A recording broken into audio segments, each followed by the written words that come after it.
Assalamualaikum warahmatullahi wabarakatuh. Alhamdulillahi rabbil alamin wa bihi nasta'in ala umurid dunya waddin. Wassalatu wassalamu ala asyrafil anbiya'i wal mursalin sayyidina Muhammadin wa ala alihi wa sahbihi ajma'in. Qala Allah ta'ala fi kitabihil karim rabbi shrah li sadri wa yassir li amri wahlul 'uqdatam min lisani yafqahu qawli. Amma ba'du. Mari kita lanjutkan kembali kajian kitab Ar-Risalah Al-Jami'ah wa Tadhkirah An-Nafi'ah yang diselenggarakan oleh sahabat-sahabat LTN NU Kota Denpasar. Bismillahirrahmanirrahim. Qala al-musannifu rahimahullah wa nafa'ana bihi wa bi'ulumihi fid dharaini amin. Sunanul Haji. Pembahasan kita pada hari ini menjelang buka puasa sudah memasuki pembahasan tentang sunnah-sunnah ibadah haji. Apa saja yang disunahkan, amaliyah-amaliyah sunnah di dalam pelaksanaan ibadah haji. Wa amas sunanu fakullu ma siwal arkani wal wajibati. Yang termasuk yang disebut sunnah-sunnahnya haji adalah segala sesuatu yang kita lakukan selain rukun dan wajib haji, dan tentunya selain yang diharamkan ya.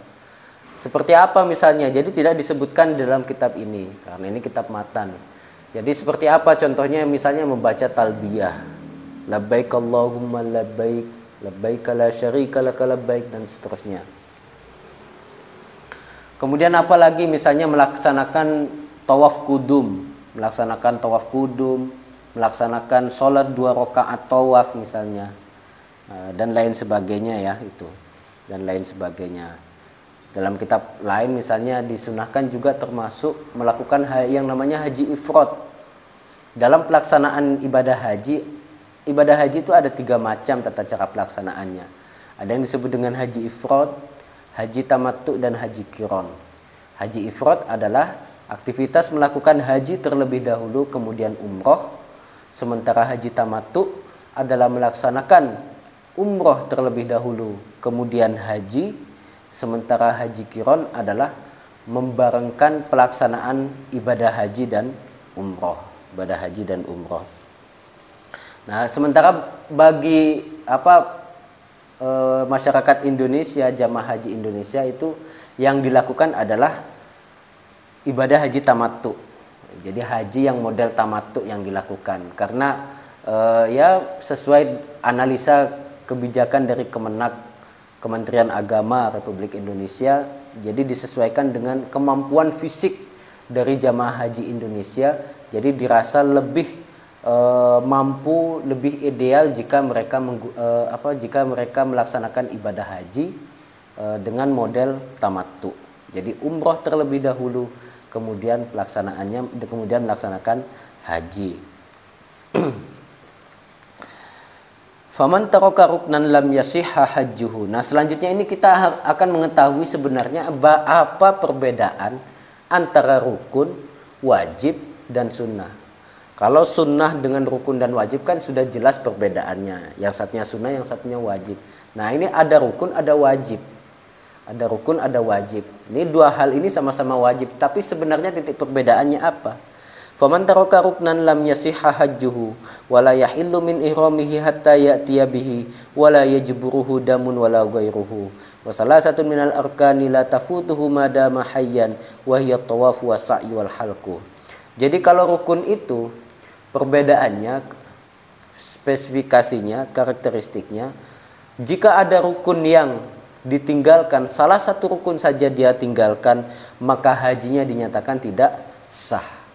Hajinya dinyatakan tidak sah, dan dia tidak bisa terlepas dari ihram setelah dia melaksanakan seluruh rangkaian ibadah haji, yaitu khususnya rukun haji, baru bisa terlepas dari ihram. Wala yajburuhu damun wala ghairuhu, dan dam atau denda tidak bisa menambal atau menjadi pengganti dari rukun yang sudah dia tinggalkan. Kalau misalnya seperti tawaf, sa'i, dan halkun misalnya, atau ya mencukur rambut itu kan tidak waktunya itu tidak terikat, tidak sempit waktunya sebagaimana kita melaksanakan yang namanya wukuf, hanya tertentu pada tanggal 9 Zulhijjah saja. Artinya kalau seandainya kita terlewatkan dari melaksanakan wukuf di Arafah, maka sudah dipastikan haji kita dinyatakan tidak sah.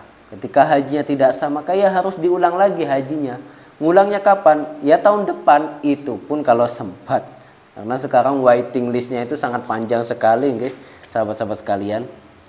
Wa man taraka syai'an minal wajibati shahha hajjuhu wa lazimahu damun wa alaihi ismun illam yu'zar. Sementara wajib haji, kalau wajib haji ditinggalkan, maka hajinya tetap dinyatakan sah, akan tapi dia dibebani untuk membayar dam atau denda. Bahkan dia dinyatakan berdosa jika wajib haji itu ditinggalkan tidak karena ada uzur atau alasan yang dibenarkan oleh syariat. Jadi ada misalnya salah satu wajib haji kita tinggalkan. Misalnya apa? Contohnya di sini misalnya ihram dari mikotnya, ihram sesuai mikotnya. Ihram sesuai mikotnya. Kemudian kita tinggalkan. Maka haji kita tetap dinyatakan sah, tapi kita dikenai kewajiban untuk membayar dam atau denda. Jadi ibaratkan ada celah yang tertinggal, ada celah yang ditinggalkan akibat kita meninggalkan wajib haji, dan itu bisa kita tutupi dengan membayar dam. Wa man taraka syai'an minas sunani fala syai'a 'alaihi walakin tafutuhul fadilah. Sementara kalau kita meninggalkan salah satu dari sunnahnya haji, maka tak ada kewajiban apapun bagi kita, hanya saja kita telah meninggalkan sesuatu yang dinilai utama dalam pelaksanaan ibadah haji. Misalnya apa? Tidak membaca talbiyah, labbaik Allahumma labbaik misalnya. Tidak melakukan sholat 2 rakaat tawaf misalnya, dan lain sebagainya. Muharramatul ihrami, hal-hal yang diharamkan ketika ihram. Apa saja? Wa yahrumu satru ra'si rajuli wa wajhil mar'atil muhrimaini au ba'dihima. Haram hukumnya menutupi kepala bagi orang laki-laki. Jadi orang laki-laki tidak boleh menutupi kepalanya. Jadi ketika ihram dia tidak boleh menggunakan yang namanya kopiah misalnya atau songkok. Wajhil mar'ati, dan sementara bagi perempuan dia tidak boleh menutupi wajahnya. Al muhrimaini, yang keduanya yaitu laki-laki dan perempuan posisinya sedang melaksanakan ihram. Jadi sedang ihram, bagi laki-laki tidak boleh menutup kepala misalnya pakai kopiah. Sementara bagi perempuan tidak boleh menutupi wajahnya, au badihima, atau sebagian saja dari kepala atau wajah. Wa izalatuz dzufuri wasya'ri, dan juga tidak boleh memotong kuku dan rambut. Rambut mencakup rambut apa saja yang ada pada tubuh kita, rambut atau bulu. Jadi rambut kepala, kumis, jenggot, ketiak, rambut kelamin misalnya, itu tidak boleh kita cabut selama kita sedang melakukan ihram. Makanya kalau mau dirapikan, ya rapikan terlebih dahulu sebelum melaksanakan ihram. Wadahnu sya'ri ra'si, dan memakai minyak rambut misalnya, walihyati, dan minyak untuk jenggot. Wa tatyibu jami'il badani, dan memakai wangi-wangian di seluruh badan. Itu tidak boleh kita lakukan ketika kita sedang ihram. Wa yarumu aqdun nikahi wal jima'u wa muqaddimatuha, dan haram juga melangsungkan yang namanya nikah. Melangsungkan yang namanya nikah. Jadi yang melangsungkan nikah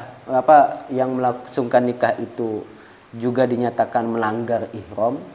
Jadi kalau sudah melakukan hal yang diharamkan, ya dia wajib membayar dam gitu. Jadi yang menikah itu juga dibebani, yang menikahkan juga dibebani. Jadi tidak boleh menikah dan juga tidak boleh menikahkan orang lain. Penghulunya kena juga gitu. Di samping itu juga tentu tidak boleh melakukan yang namanya jima dan muqaddimahnya jima. Jadi muqaddimah atau pengantar sebelum melakukan jima, misalnya berciuman dan lain sebagainya. Wa itslafu kulli hayawanin berriyin wahsyiyin makulin, dan merusak hewan darat wahsyiyin yang liar, makulin yang bisa dikonsumsi atau dimakan. Tidak boleh atau bahasa lainnya itu istiyad. Haram melakukan istiyad, yaitu berburu ketika sedang melakukan ihram. Wal mar'atu karajuli fil muharramati, sementara laki-laki sementara perempuan kedudukannya sama seperti laki-laki dalam hal segala sesuatu yang diharamkan ketika ihram. Jadi begitulah penjelasan tentang apa saja sunnah-sunnahnya haji, apa perbedaan antara rukun, wajib dan sunnah haji, dan apa saja yang termasuk dilarang atau diharamkan ketika kita sedang dalam posisi ihram. Sekian dari kami. Wallahu a'lam bishawab. Wassalamualaikum warahmatullahi wabarakatuh.